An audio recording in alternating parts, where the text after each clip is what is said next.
So dear students, now let's look at question number 22. It says an element with molar mass 2.7 into 10 raised to power minus 2 kg per mole. It's a smart way of writing that the mass is 27 gram per mole. Okay, so the molar mass M is 27 gram per mole. Forms a cubic unit cell with edge length of 405 picometer. So edge length is A. 405 picometer means 4.05 into 10 raised to power minus 8 centimeter. Right. Its density is 2.7 into 10 raised to power 3 kg per meter cube. So density can be written as 2.7 gram per centimeter cube. Okay. The radius of the element, see for radius, as you can see over here, we have to find out that this particular cube is having which lattice, SCC, FCC or BCC. So first we will find out the value of effective number of atoms in the unit cell. On the basis of that, we will use the relation between the radius and the edge length. Okay, let's work it out. So density is given by the formula Z into M by A cube into Na. Agreed? Right. Now let us put down the values over here. When you put down the value, D is 2.7, this is Z, this is 27, this is 4.05 into 10 raised to power minus 8 whole cube multiplied by 6 into 10 raised to power 23. Right, dear friends? Now when you solve it out, you will get the value of Z to be 4, which basically refers to the FCC lattice. Right. Now in FCC, you know very well that R is equal to A by 2 root 2. Please remember one thing over here. Here I have used A as 4.05 into 10 raised to power minus 8 centimeter because I am using the density also in centimeter cube. Now, but the answer is asked in terms of 10 raised to power minus 12 meters, that is picometer. So that is why I will be using the value 405 as given in the question divided by 2. On solving, you will get 143 picometers or 143 into 10 raised to power minus 12 meters. Right. So it's a lengthy numerical, but yes, time taking also, but it's easy if you are good with calculation. Many times you commit a lot of silly mistakes. So I hope you shouldn't do anything like that. Okay. So dear students, let's look at question number 23. The photoelectric current from sodium, whose work function is given to be 2.3 electron volt, is stopped by the output voltage of this cell. Okay. Here the pH is given to be 1. Okay.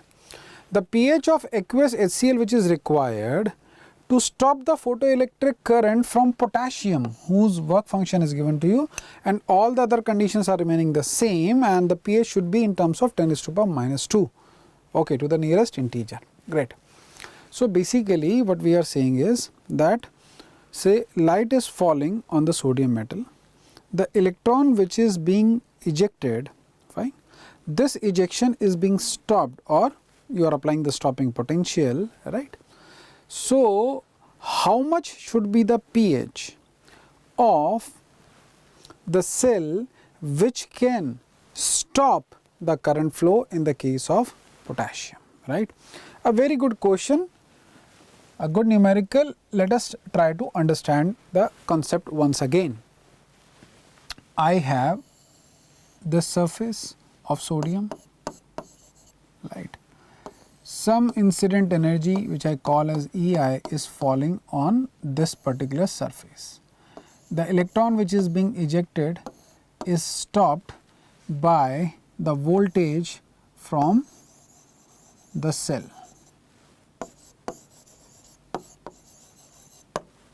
Okay, fine.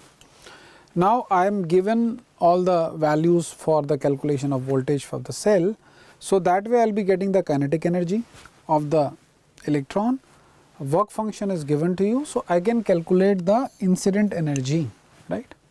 Now they are saying that if everything remains the same, which means that the incident energy remains the same Fine, then how much should be the pH of the solution in this cell? What should be the pH of the solution in the cell which can generate enough amount of voltage to stop this electron? Okay. So, what is the step by step process? In the first step, we will calculate the voltage of the cell, that is E cell we will calculate. From that E cell, we will calculate the incident energy.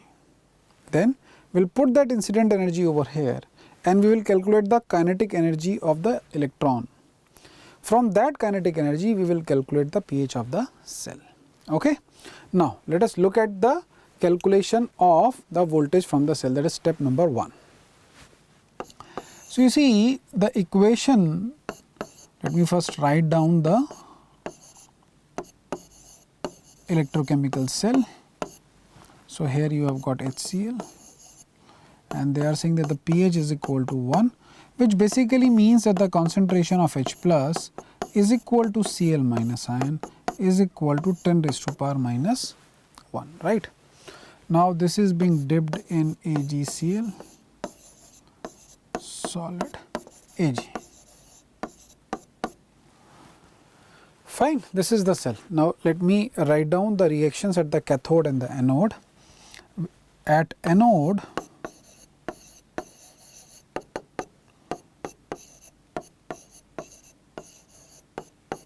the hydrogen is getting oxidized to form the H plus ion. At cathode,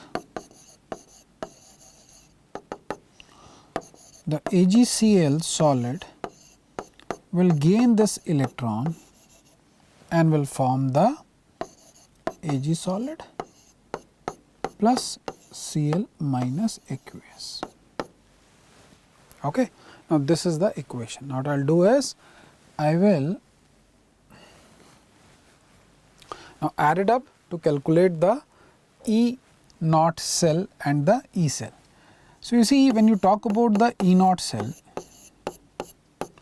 so it will be E naught cathode minus E naught anode, right. Now, anode, since we are talking about hydrogen, so it will be 0.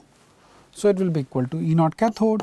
Now, E naught cathode value is given over here and this value is given to be 0.22 volt. This value is already given to us. Fine. So, I get the E naught cell as 0.22 volt. Now, let us calculate the E cell. The E cell is equal to E naught cell minus 0.06 by n log. Now, you write the concentration of the products by reactants. In this reaction, if you see, you will have the H plus ion concentration as well as the Cl minus ion concentration by 1, because either you have gas which is at 1 bar or solid. Now, you put down the values, you will be getting 0.22 minus 0.06, there is only one electron which is getting transferred log. Now, H plus concentration and Cl minus ion concentration will be 0.1 as you can see written over there. So, that will be giving log of 10 raised to power minus 2.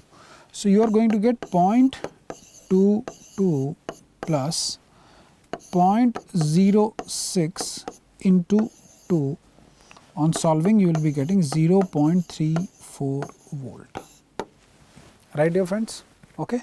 Now, this is the E cell. Now, if this is the E cell, my dear friends, the kinetic energy is nothing but charge into voltage. Now, here there is one electron being transferred. So, the kinetic energy in this case will come out to be 0.34 electron volt.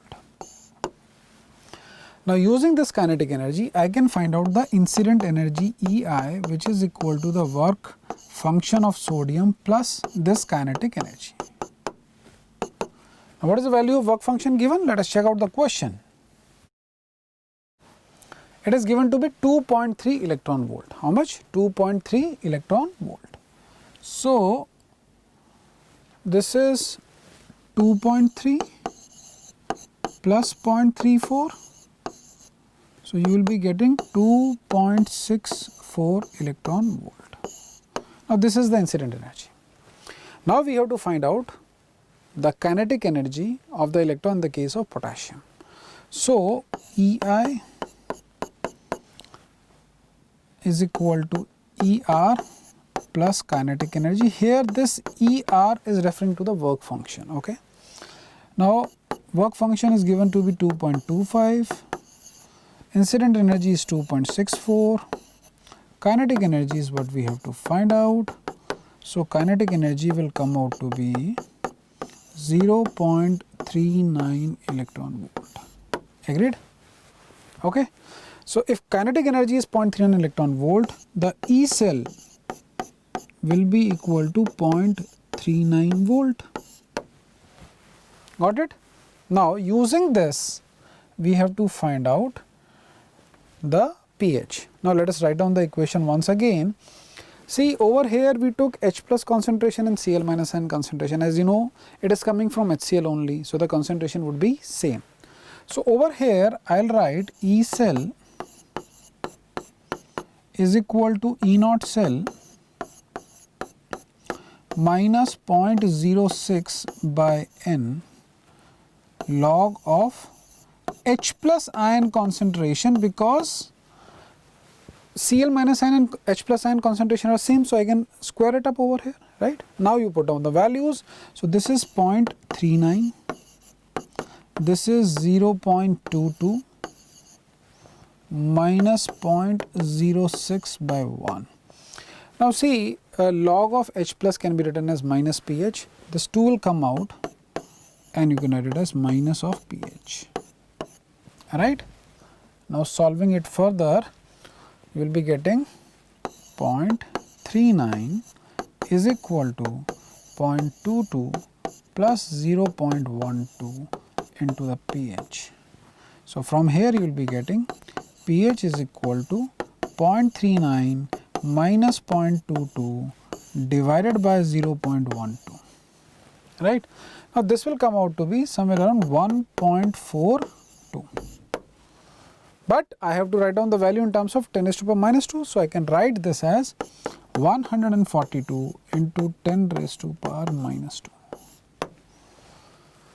Okay. So, the right answer is 142.